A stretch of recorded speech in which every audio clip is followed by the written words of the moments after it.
Assalamualaikum warahmatullahi wabarakatuh. Waalaikumsalam warahmatullahi wabarakatuh. Alhamdulillah alladzi bi ni'matihi tatimmu shalihat wa nusalli wa nusallim ala abdika wa rasulika Muhammadin sallallahu alaihi wasallam wa ala alihi wa ashabihi wa man tabi'ahum bi ihsan ila yaumiddin, amma ba'd. Wa fiddin a'azzanallahu wa iyyakum. Alhamdulillah, Allah Subhanahu wa taala masih memberikan kepada kita nikmat-nikmatnya yang begitu luar biasa. Allah Subhanahu wa taala masih memberikan kita kekuatan, masih memberikan kita kesehatan, sehingganya kita mampu untuk duduk di majelis ilmu. Betapa banyak orang-orang yang sekarang masih dirawat di rumah sakit, sehingganya mereka tidak mampu untuk menuntut ilmu, tidak mampu, mungkin tidak mampu mengaji dan lain sebagainya. Namun di sini kita diberikan keutamaan oleh Allah Subhanahu wa taala, yaitu berupa kesehatan, kekuatan untuk kita mampu untuk duduk di majelis-majelisnya ilmu. Kemudian alhamdulillah yang semoga dirahmati oleh Allah Subhanahu wa taala. Pada malam hari ini insyaallah kita akan membahas kembali pelajaran manhaj kita atau akidah kita yang sempat kemarin kita bahas, yaitu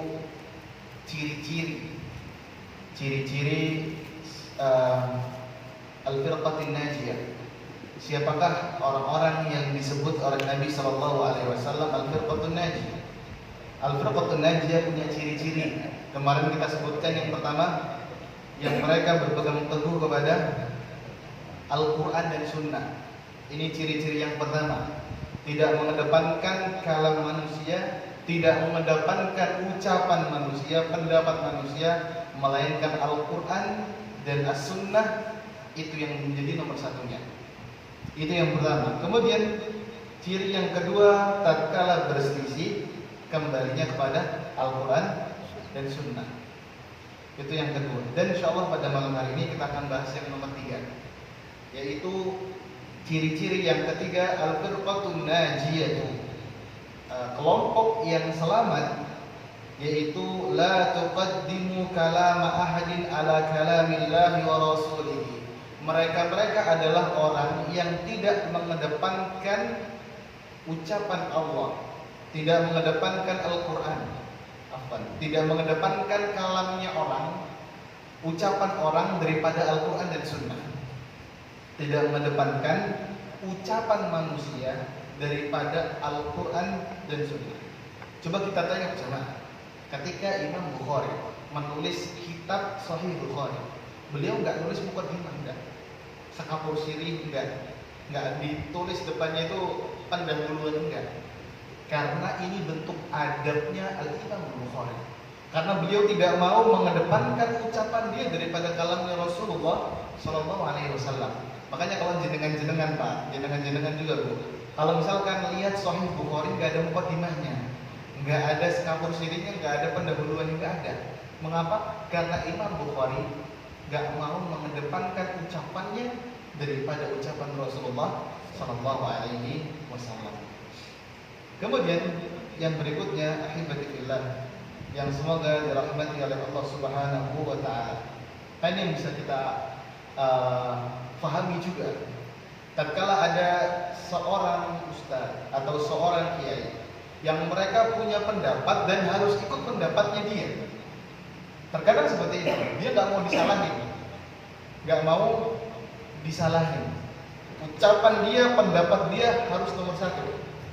Bahkan kalamnya Rasulullah, Al-Quran dan hadis mereka bantai. Mereka nomor 2 kan, harus ikut sama saya, harus ikut sama kami. Pokoknya saya salah ikutin aja. Banyak kan seperti itu. Yang nggak tahu agama, yang tiba-tiba mustad gitu, bukan ustad, tapi mustad. Jadi dia jadi ustad, dia nggak tahu ilmunya, kemudian mengajak orang untuk ikut sama dia. Padahal dia nggak pernah baca Al-Quran, nggak pernah baca hadits Nabi Sallallahu Alaihi Wasallam, dan harus ikut kalam. Ini nggak boleh. Makanya kalau misalkan terkadang orang-orang itu tidak mau mendengar kajian-kajian, ceramah-ceramah yang memang notabene-nya di situ disebutkan Al-Quran dan Sunnah, ini harus dipertanyakan. Karena makanya kalau misalkan tatkala kita masuk ke kajian, tatkala kita masuk ke dalam suatu pembelajarannya itu berkaitan dengan agama, coba kita lihat ada Al-Quran dan Sunnah atau enggak. Apakah mereka berdalil dengan orang-orang Yunani? Loh, orang-orang Yunani. Karena sebagian ada yang mengambil ilmu harus sesuai dengan pola pikirnya orang Yunani. Makanya ahibati fillah yang semoga dirahmati oleh Allah Subhanahu wa taala, kalau kita lihat pengajian yang itu ada Al-Quran dan Sunnah sesuai dengan pemahaman salaf, maka diikuti. Karena ucapan ustaz itu enggak maksud. Ucapan ustaz itu tidak maksud.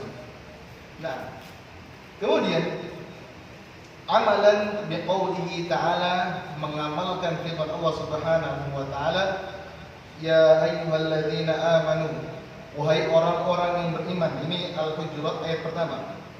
La tuqaddimu, janganlah kalian mendahulukan baina yadayillahi wa rasulihi, mengedepankan kalamnya orang daripada kalamnya Allah dan Rasulnya. Endingnya Allah mengatakan wattaqullah, bertakwalah kepada Allah Subhanahu wa taala. Innallaha sami'un alim, karena Allah Subhanahu wa taala sesungguhnya Allah itu Maha mendengar lagi Maha tahu. Perhatikan jemaah, kalau misalkan Allah mengatakan panjang lebar, kemudian di akhirnya wattaqullah, ini hati-hati. Ini hati-hati. Wattaqullah berarti sebelumnya bisa jadi ini perbuatannya dosa banget. Perbuatannya bahaya banget. Ini lagi membahas mengedepankan ucapan orang, mengedepankan undang-undang daripada Al-Quran dan Sunnah. Ini Allah mengatakan wattaqullah, bertakwa kepada Allah. Berarti sama aja dia kayak gak takut sama Allah. Karena takwa itu jamaah, itu al-khawfu minal jalil, takut sama Allah Subhanahu wa taala. Nah, sekarang kadar takutnya kita itu bagaimana? Kadar takutnya kita bagaimana? Kadang kita takutnya ya segitu-gitu aja, tapi tatkala kita ini berani sama Allah Subhanahu wa taala. Baik. Nah, ini adalah adab seorang penuntut ilmu, juga adab seorang penuntut ilmu. Jadi di sini Allah mengatakan dalam surat Al-Hujurat 2 ayat menerangkan tentang adab. Adab yang pertama, nggak boleh mengedepan kalamnya orang, ucapannya orang, pendapatnya orang daripada ucapannya Allah dan Rasulnya. Ini yang pertama. Adab yang kedua yaitu kita tidak boleh melebihkan suara kita daripada suaranya Rasulullah SAW. Begitu pula dengan ustadznya. Nah, ini yang biasanya kita kasih kepada anak-anak tatkala kita ngajar di pondok pesantren. Kalau misalkan memang jenengan itu punya anak, coba dikasih adab kepada mereka. Jangan sesekali kamu ngomong di depan ustadznya melebihi ustadznya. Kadang kita melihat anak-anak itu ngucapnya itu, ngomongnya itu keras banget. Ustadznya pelan-pelan, ini ucapannya keras banget. Ini tidak beradab. Makanya di sini Allah Subhanahu wa taala mewanti-wanti kita agar kita tidak keras-keras tatkala kita ngomong sama orang yang berilmu. La tarfa'u aswatakum, jangan kalian itu melebihi suaranya orang-orang yang berilmu, jangan. Fawqa sautin nabi, di atas suara Nabi. Wala tajharu lahu bil qawli kajahri ba'dikum li ba'd, dan jangan bisik-bisik aja, ngomongnya pelan-pelan banget enggak. Jadi ketika ngomong jangan lirih-lirih banget, jangan keras-keras banget, ya sedengan aja. Nah, apalagi kita semua sudah tahu nih kaidahnya. Maka tak tahu kaidahnya, jangan ngomong terlalu keras. Ini juga beradab kepada orang tua. Tatkala kita ngomong sama orang tua, kadang kita keras banget suaranya, ini luar biasa nih zaman sekarang. Tayyib. Bisa jadi entah bahwa amalukum antum la tashkurun. Bisa jadi amalan kalian itu terputus. Bisa terputus amalannya. Karena kita mengedepankan suara kita, mengeraskan suara kita daripada suaranya Nabi SAW. Ingat jemaah, hadisnya Mu'adz bin Jabal. Tatkala beliau ditanya, wahai Mu'adz, ketika kamu ngisi kajian kan, atau menyebarkan ilmu, kamu dalilnya apa? Saya dalilnya Al-Quran. Kalau di dalam Al-Quran nggak dapat, ya dengan hadis Nabi. Kalau nggak dalam Al-Quran dan dalam hadis nggak dapat, dengan apa? Ajtahid ra'yi. Saya berijtihad dengan pendapat. Tapi jamaah, lihat tiga hal ini. Mengedepan kalamnya Allah, mengedepan kalamnya Rasulullah, baru kalamnya dia. Ini adab kita nih. Adab sama Allah Subhanahu wa taala. Bahkan Syekh Abdul Bajid mengatakan fa awwalan ra'i ma'allahil adab. Pertama-tama dan yang paling utama, jaga adab Anda kepada Allah. Selanjutnya bitarkil itsmi wa bifi'li ma wajib, dengan meninggalkan yang dilarang oleh Allah dan melakukan yang diperintahkan olehnya. Maka bentuk adab kita kepada Allah adalah tatkala Allah memerintah, kita manut. Tatkala Allah memerintahkan, kita ngikuti, kita beribadah. Ketika dilarang, kita tinggalkan. Baik. Kemudian alhamdulillah yang semoga dirahmati oleh Allah Subhanahu wa taala. Yang berikutnya, di sini disebutkan qala Ibnu Abbas. Ibnu Abbas mengatakan arahum sayahlikun, saya melihat kalian, melihat mereka itu akan binasa. Kenapa? Kenapa Ibnu Abbas mengatakan seperti itu jemaah? Aku mengatakan qala Nabi sallallahu alaihi wasallam. Aku katakan sebagaimana katanya Rasulullah. Qala wa yaquluna qala Abu Bakar Umar. Namun mereka mengatakan ini kalamnya Abu Bakar, ini kalamnya Umar. Sama aja mereka di sini seperti seakan-akan mendahulukan ucapannya Abu Bakar sama Umar daripada ucapan Rasulullah SAW. Bahkan sampai-sampai Ibnu Abbas mengatakan seperti itu. Arahum sayahlikun, saya mengira mereka akan binasa. Gara-gara apa jemaah? Gara-gara mengedepankan kalamnya orang daripada kalamnya Allah dan Rasulullah. Nah, ini hati-hati. Ini hati-hati. Kemudian yang berikutnya, yang nomor keempat. Kita nggak terlalu detail-detail banget ya, insya Allah. Yang penting paham. Kalau detail-detail banget, khawatirnya malah nggak paham. Kita ciri yang keempat, golongan ahli sunnah wal jamaah atau kelompok yang selamat, yaitu ta'tabiru tauhid. Mereka adalah ahli tauhid. Tauhid itu apa coba? Tauhid ada berapa? 3. Tauhid ada berapa? 3. Ada 3. Yang pertama tauhid apa? Rububiyah. Yang kedua tauhid uluhiyah. Yang ketiga asma wa sifat. Tauhid rububiyah itu apa?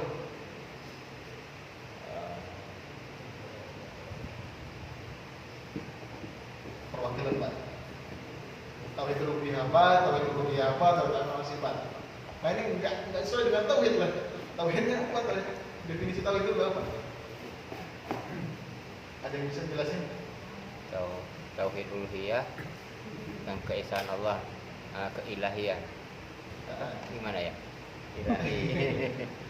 Catat nih Pak. Catat penting bedanya tauhid rububiyah, uluhiyah sama sifat. Baik. Tauhid rububiyah adalah, tulis nih, mengesahkan Allah Subhanahu wa taala dari perbuatannya. Mengesahkan Allah dari perbuatan Allah. Allah Subhanahu wa taala menciptakan ya? Menciptakan. Berarti kita harus mentauhidkan, mengesahkan Allah itu satu-satunya pencipta. Allah mengatur apa enggak? Mengatur.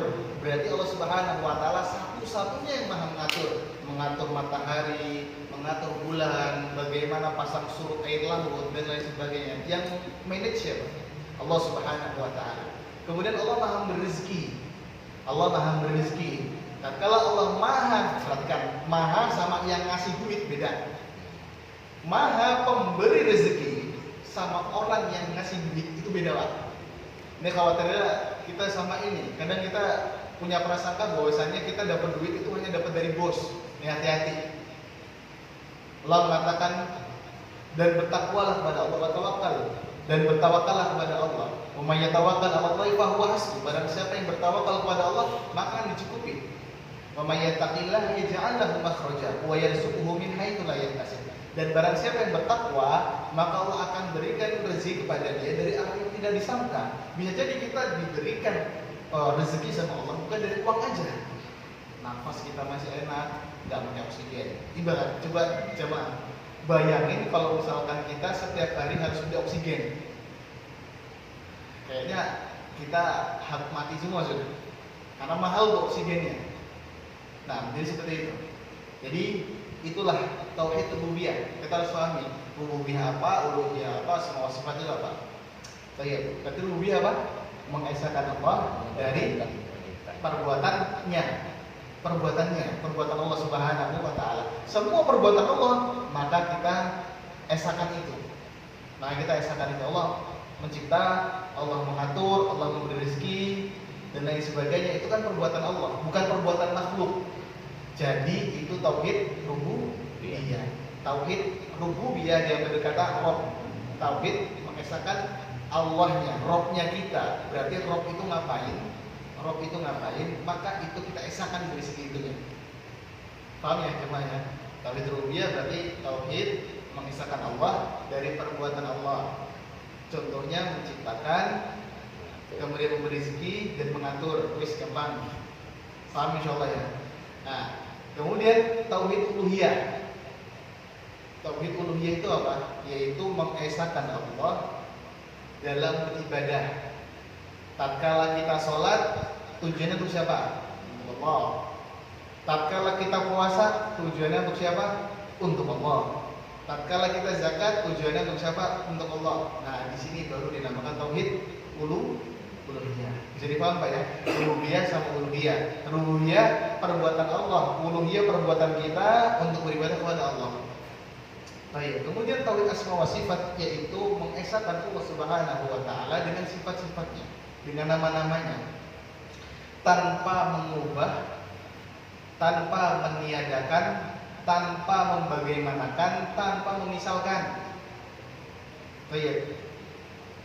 Allah Subhanahu wa taala mengatakan wa yabqa wajhu rabbika dzul jalali wal ikram. Dan sungguh Allah Subhanahu wa taala itu tetaplah Allah di wajahnya. Ini menetapkan wajah Allah. Kadang ada yang berpikir wajah Allah berarti Allah punya wajah. Berarti wajah itu mirip siapa ya? Mirip jenengan apa jenengan. Nah, ini berarti misalkan enggak boleh kita misalkan Allah Subhanahu wa taala. Nah, kita juga mau dimisalkan. Jenengan punya wajah, kucing punya wajah. Jenengan disamain sama kucing mau enggak jawab? Ya enggak mau. Sama. Ya kan sama-sama wajah. Ya enggak mau. Ya gitu juga Allah. Allah punya wajah. Kemudian Allah juga enggak disamakan sama makhluknya. Allah mengatakan laisa kamitslihi syai'un wa huwas samiul basir. Di sini Allah menafikan tiada setara baginya dan Allah mengatakan ada asma dan sifatnya Allah. Perhatikan. Laisa kamitslihi, tidak ada yang seperti Allah Subhanahu wa taala syai'un. Semuanya enggak ada yang bisa nandingi Allah. Dari cara Allah memberikan rezeki enggak ada yang bisa nandingin. Dari cara Allah menciptakan enggak ada yang nandingin. Dari cara Allah Subhanahu wa taala mengatur enggak ada yang lebih hebat dari pengaturan Allah Subhanahu wa taala. Kemudian setelahnya Allah menetapkan sifat bagi Allah. Karena sebagian sekte, sebagian kelompok meniadakan sifat bagi Allah dengan alasan khawatir untuk menyamakan sifat Allah dengan makhluknya. Lah, bukan Allah sudah nyebutin laisa kamitslihi syai'un. Allah enggak sama siapa-siapa, enggak sama. Allah punya tangan beda sama makhluknya. Allah punya wajah beda sama makhluknya. Allah punya kaki beda sama makhluknya. Jadi jangan kita berarti nanti kalau kita menetapkan sifat wajah bagi Allah sama kayak kita, ya jangan. Terus juga kadang ada yang mengatakan Allah Subhanahu wa taala yanzilu rabbuna tabaraka wa taala. Allah Subhanahu wa taala turun dari arsy-Nya menuju langit dunia tatkala sepertiga malam akhir. Nah, dia mengatakan, lah nanti kalau misalkan Allah Subhanahu wa taala turun, lah nanti arsy kosong. Ya enggak kayak gitu, Mas. Enggak kayak gitu. Jadi bukan kok arsy kosong Allah naik turun bukan gitu. Kalau kita menetapkan naik turun itu, berarti Allah lebih kecil daripada makhluknya. Perhatikan. Ini bumi ya, anak gambarin. Ini bumi. Langit pertama, kita kan bumi langit pertama ya. Terus langit kedua. Kalau misalkan bumi segini, Allah turun, naik turun, berarti ini lebih besar daripada Allah kan? Gitu. Makanya akal kita itu nggak sampai sana. Allah Subhanahu wa taala turun ke langit dunia, berarti tapi nggak gerak-gerak buminya gitu kan, naik di atas Allah nggak gerak-gerak, atau buminya takut hancur apa enggak gitu, nggak bisa kayak gitu. Jadi Allah turun ke langit dunia kama yaliqu bi jalalihi, sebagaimana yang sesuai dengan keagungannya Allah. Kita nggak tahu jemaah. Disebutkan dalam kaidah walaysa lil aqli dha'ifi madkhalu fil ghaibi ayyan kana aslun yunqad. Akal itu nggak bisa menempuh perkara gaib. Coba tengok Allah turun ke langit dunia. Itu alam gaib atau enggak? Alam gaib aja mah. Alam gaib. Akal kita nyampe apa enggak? Enggak nyampe. Enggak nyampe. Mau jenengan pakai apa namanya? Teropong yang sedetail-detailnya bisa lihat aja. Ya enggak kelihatan, itu alam gaib. Itu alam gaib. Nah, jadi seperti itu. Tidak bisa dikawal ya mah. Ini perkara asma sifat ini berat sebenarnya karena banyak sekali yang menyelisihinya. Sebagian ada yang menetapkan nama tapi tidak menetapkan sifat. Ada yang menetapkan sifat tidak menetapkan nama. Ada yang menetapkan hanya 20 nama. 18 nama. Nah, kayak wujud, tidak bakok. Allah ada, Allah tetap, Allah dahulu, gitu kan? Kidam dahulu, bakok tetap. Nih perhatikan, kalau misalkan cuma kita itu aja, hati-hati. Allah Subhanahu wa taala punya berapa nama jemaah? 99 itu yang ada dalam Al-Qur'an. Nah, tapi apakah ada nama selain yang ada 99? Ada dalilnya enggak? Ada juga. Astaghfiruka bi ilmin fi ilmi ghaibi indak. Gimana? Sebelumnya ja'al Qur'an rabbiyal qalbi Allahumma inni abdu wa ibnu abdi wa ibnu amatik nasiyati bi yadi qadin fiya hukmuk wa madin fiya qada'uk. Allahumma inni as'aluka bi kulli ismin huwa lak sammaita bihi nafsak, yang engkau namai untuk dirimu, au anzaltahu fi kitabik au ista'tarta bihi fi ilmi ghaibi indak. Saya meminta kepadamu dengan nama-namamu yang ista'tarta bihi fi ilmi ghaibi indak, yang kau simpan di alam gaib. Jadi nama Allah itu enggak hanya 99. Dalam hal disebutkan memang innalillahi tis'atan wa tis'una isman. Allah punya 99 nama. Dalam hadis yang lain, Allah namanya lebih banyak daripada 99. Maka yang dipakai yang kedua. Allah berarti namanya banyak atau sedikit? Banyak. Lebih dari 99. Ini yang kita tahu di Al-Quran. Yang kita tahu di Al-Quran aja nggak hafal. Nggak hafal yang 99-nya ini. Nah, jadi seperti itu. Bisa dipahami jemaah? Jadi Allah punya berapa nama? Apa bedanya nama sama sifat?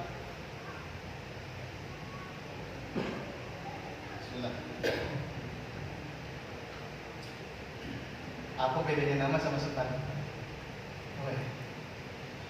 Ada perwakilannya, Pak? Sifat perbuatan. Sifat perbuatan nama? Nama ya, nama. Baik. Perhatikan, nama pasti punya sifat, tapi sifat nggak pasti mengharuskan adanya nama. Perhatikan ya. Allah Subhanahu wa taala itu Ar-Rahim, Maha Penyayang. Sifatnya apa? Penyayang. Allah ada nama namanya Ar-Rahim, yang Maha Penyayang. Sifatnya berarti menyayangi. Terus ada juga sifat tapi bukan nama. Allah punya wajah. Wajah itu sifat Allah bukan? Sifat bukan? Sifat. Apakah nama Allah itu Al-Wajih, yang Maha Wajah, yang Maha Muka gitu? Enggak. Jadi ada nama, kalau nama pasti punya sifat, kalau sifat nggak mesti itu namanya. Paham dari sini jemaah?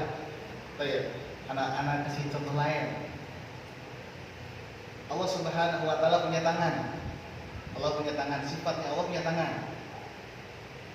Nah, apakah Allah punya nama Maha Tangan? Ada jemaah? Maha Tangan? Nggak ada. Berarti kalau nama harus ada sifatnya. Kalau sifat nggak mesti itu namanya, gitu. Nggak mesti itu namanya. Baik. Kamu jam sini jemaah? Baik. Ada yang bisa ulangin? Tauhid rububiyah itu apa? Kerajaan. Apa? Satu-satu.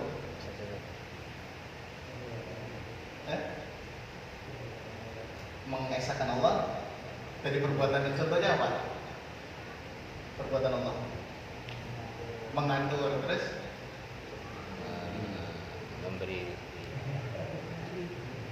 memberikan rezeki, menciptakan. Baik. Itu tauhid apa?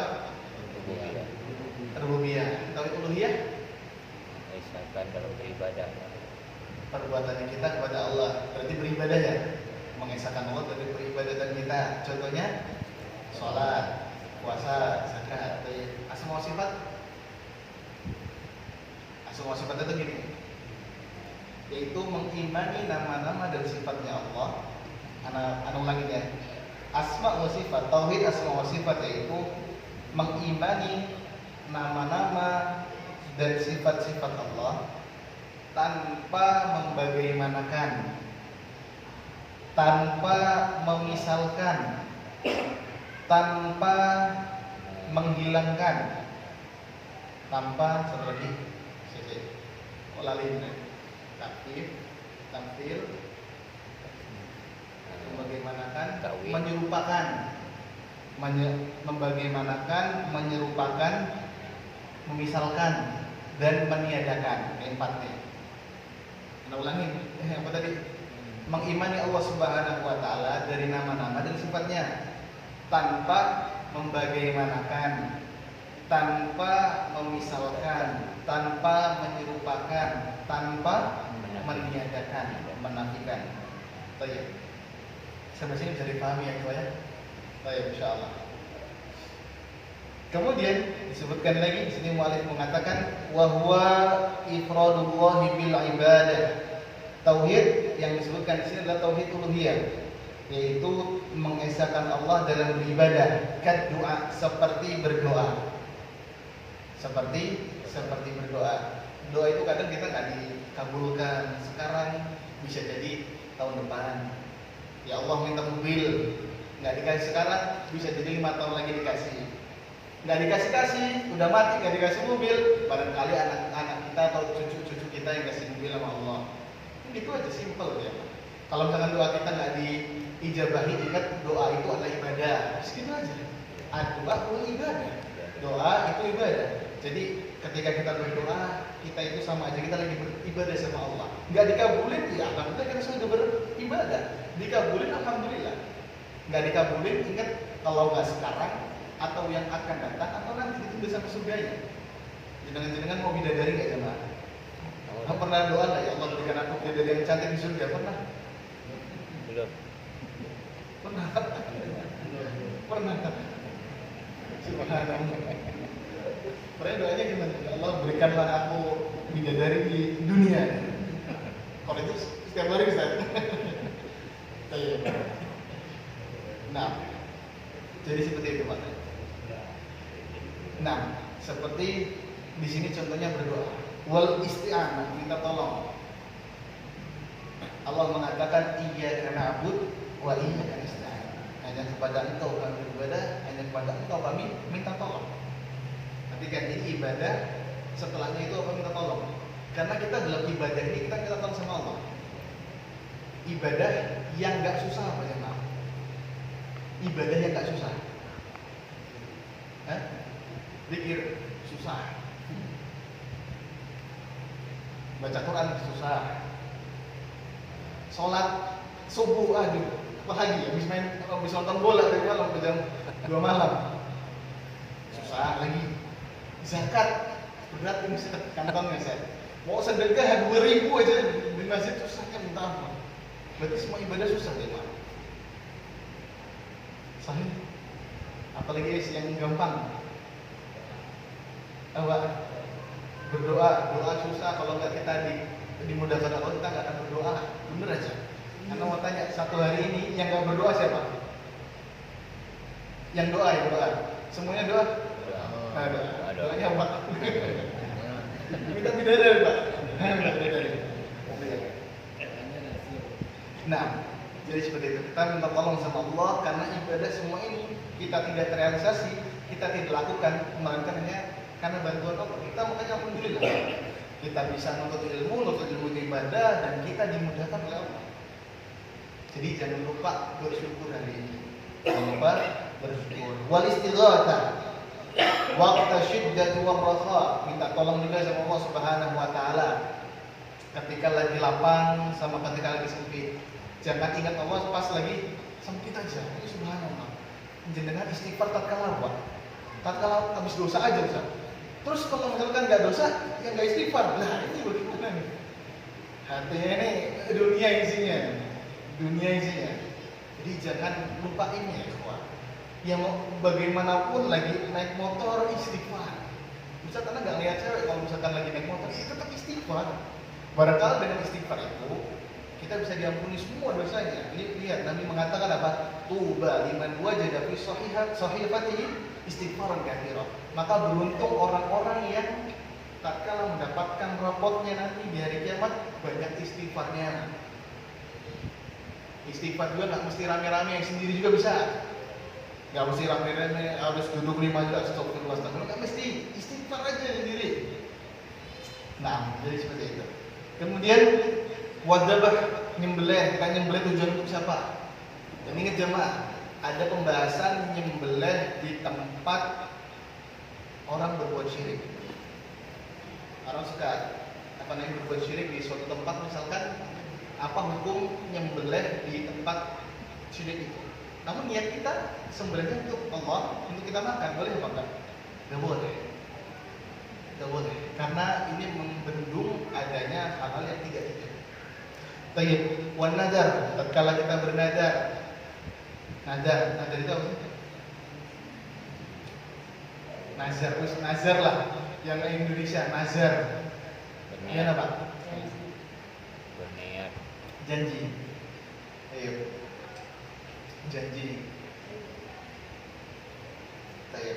Yang berikutnya buat tawassul. Bertawassul. Tawassul itu apa? Tawassul. Perantara. Perantaranya gimana Pak? Bersandar. Bersandar. Bersandar. Jadi tembok ini juga. Kita bersandar juga. Bersandar dengan amal soleh. Baik. Jadi menjadikan sesuatu sebagai wasilah untuk mendapatkan yang kita inginkan dari Allah. Gampangnya gitu. Menjadikan wasilah untuk menjadikan sesuatu wasilah untuk mendapatkan atau untuk dikabulkannya doa kita kepada Allah. Contohnya kita bertawassul dengan amal soleh. Ingat Pak, dalam hadis disebutkan ada 3 orang yang bertawassul dengan amalan soleh mereka. Tatkala mereka masuk ke dalam gua, batunya nutup. Paham dengar hadis ini ya? Batunya nutup, lah nggak bisa keluar. Nggak ada celah sendiri, nggak ada jendela juga ya. Guanya nggak ada jendelanya. Didorong-dorong nggak kuat. 3 orang, batunya mungkin satu masjid ini bisa jadi itu lebih besar. Nggak kuat Pak. Kemudian mereka bertawassul dengan amalan soleh mereka. Akhirnya itu dibukakan. 3 orang ini bertawassul apa Pak? Yang pertama, ada yang tahu bertawassul amalan soleh mereka apa? Yang pertama keren. Dia, ini keren semua Pak. 3 orang ini. Yang pertama, yang pertama ini dia punya amalan soleh, yaitu tidak memberikan makan kepada istri dan anaknya, melainkan mendahulukan orang tuanya. Ini keren sekali. Kadang kita kalau sama orang tuanya pelit banget. Susah banget untuk ngeluarin ini. Susah banget. Astagfirullah. Nah, jadi ini yang pertama, dia mendahulukan orang tuanya daripada istri dan anaknya. Walaupun istrinya dan anaknya nangis, pokoknya ibuku dan bapakku dulu nih. Yang pertama. Kemudian yang kedua, dia bertawassul gantian. Yang pertama sudah selesai bertawassul dengan amalannya, yang kedua gantian. Dia bertawassul dengan amalannya dia, bahwasannya dia suka sama ponaan, suka sama sepupu. Laki-laki suka sama sepupunya. Jadi dia senang banget pokoknya, senang banget. Terus dia pinginlah untuk menjadi serpihan nantinya, maksudnya apa? Untuk jadi pendamping hidupnya wis. Namun entah bagaimana, akhirnya si laki-laki ini dapat kesempatannya. Si perempuan itu sepupunya minjem uang sama dia, kurang lebih seperti itu. Minjem uang, kemudian dia tak pinjemin dengan syarat dirimu berikan kepadaku. Sudah di kamar, sudah tidak ada orang yang tahu kecuali Allah Subhanahu wa taala, sudah sudah siap loh Pak, sudah siap berzina. Namun si perempuan tadi mengatakan, kamu nggak takut sama Allah kan? Kamu nggak takut sama Allah kan? Terus dia mengatakan, astagfirullah, takut sama Allah. Akhirnya nggak jadi. Ini amalan soleh juga Pak. Ini yang kedua, dia bertawasul nggak jadi dengan apa? Nggak jadi berzina. Yang kedua. Yang ketiga, ini juga masya Allah, dia bertawasul dengan amalannya dia bahwa dia pernah mempekerjakan orang. Ada satu yang belum ngambil gaji. Ada satu yang belum ngambil gaji. Pergilah dia. Nah, terus si orang ini dikembangkannya lah tadi gajinya dia. Jadi banyak hartanya, jadi kambing dan lain sebagainya. Datang nih orang yang tadi nih yang belum ngambil gaji. Saya minta gaji saya gitu. Gaji saya belum dikembalikan. Akhirnya orang itu ngomong, itu gajimu semua jadi kayak gitu. Jadi unta, jadi kambing yang banyak, hewan peliharaan yang banyak. Terus diambil semua. Dia ngomong, saya nggak dikasih apa-apa. Orang yang habis ngasih tadi, yang habis menjadikan uangnya itu berkembang, nggak dikasih apa-apa. Nah ini juga amalan soleh. 3 orang ini bertawassul dan menjadikan amalan-amalan soleh ini mereka agar doa mereka dijabah oleh Allah. Akhirnya batunya sedikit demi sedikit terbuka. Berarti tawasul dengan amalan soleh nggak manfaat. Jadi jangan tawasul amalan soleh di WhatsApp, jangan di Facebook, jangan. Ya Allah, aku suka baca Al-Quran, ya Allah, berikanlah aku mobil Alphard, ya Allah. Di WhatsApp jemaah. Makanya kita di zaman sekarang suka tertutup ikhlasnya. Dikit-dikit jepret, dikit-dikit video, dikit-dikit dokumentasi. Mau ngasih beras sama orang harus dokumentasi, harus difoto. Kalau nggak difoto nggak mau ngasih, beras di tangannya. Nah, dengan bagaimana dengan difoto? Subhanallah, dengan difoto. Baik. Yang berikutnya, wal hukmi bima anzalallah, dan berhukum dengan apa yang Allah turunkan, berhukum dengan Al-Quran. Ini adalah orang-orang yang firqah yang selamat, kelompok yang selamat karena mereka ahli tauhid. Wa ghairi dzalika min anwa'il ibadati huwa al-asasul ladzi tubna atau tabni alaihi ad-daulah al-islamiyah as-sahihah. Nah, ini adalah macam-macam ibadah yang mana jika ibadah tersebut sesuai dengan tuntunannya, maka suatu negara itu akan hebat. Kita lihat negara mana yang tauhidnya bagus. Negara mana? Negara mana yang akidahnya, tauhidnya bagus kepada Allah? Anda tahu negara apa? Indonesia. Saudi misalkan. Ketika mereka bertauhid kepada Allah, akidahnya bagus, hartanya apa? Sebutkan taksi aja, sopir taksi istrinya 2 Pak.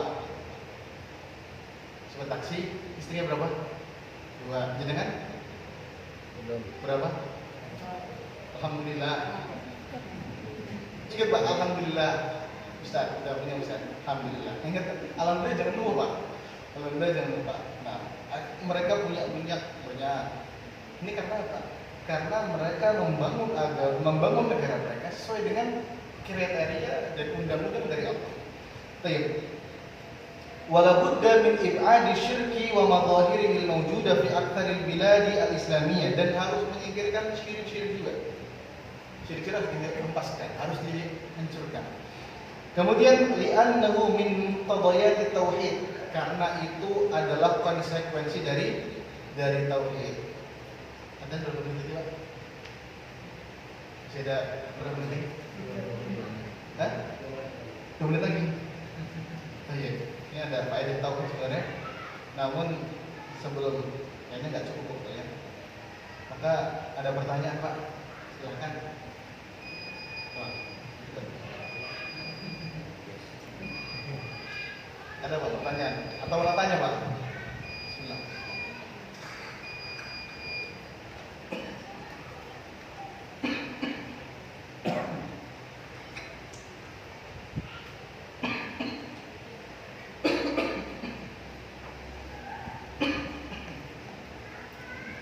Cukup Pak ya.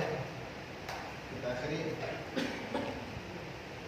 dengan doa kafaratul majelis. Subhanallahumma wa bihamdika, asyhadu an la ilaha illa anta, astaghfiruka wa atubu ilaik. Assalamualaikum warahmatullahi wabarakatuh.